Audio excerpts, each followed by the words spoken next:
at Trent Bridge. It is Vian Mulder, actually, not Nick Welch, who's come out with Peter Hanscom. But it is Hanscom who's going to face the first ball from Shaheen AFRIDI, and that is chipped up and taken.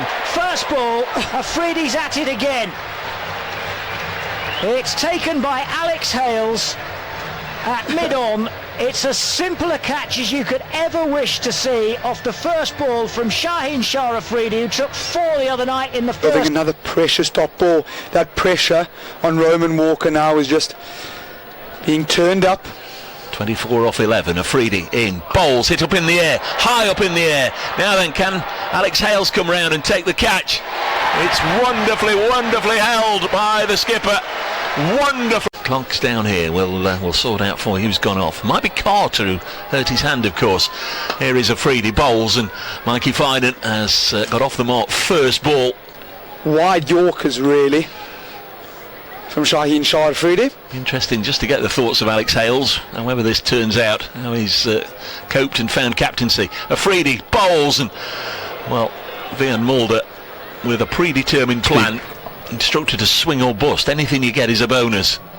AFRIDI bowls. Oh, it was a Yorker. It just seemed to be the one that got Alex Davies on the Trent-based women's team. Can the men's team get success? It's a full toss, and Mulder will get a single. Means he's going to set about the final over, trying to get 20 off. Of course, if it was a 2, Finan would be on strike for the last ball. Somehow he needs a 3 or a 4 or a 6 as ball bowls to Finan, and he's only going to get 1, I think, but they might push for 2. Again, it's Joe Clark. He comes to field it, throws it to the far end to ball.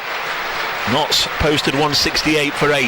Here's ball, last ball of the match, to bowl to Finan, who's on 3, and he's not got any elevation on it. He's hit it down the ground. Again, it will be Joe Clark to do the fielding. They've come back for 2, and Notts are going to win by 4 runs to seal their passage into the quarter.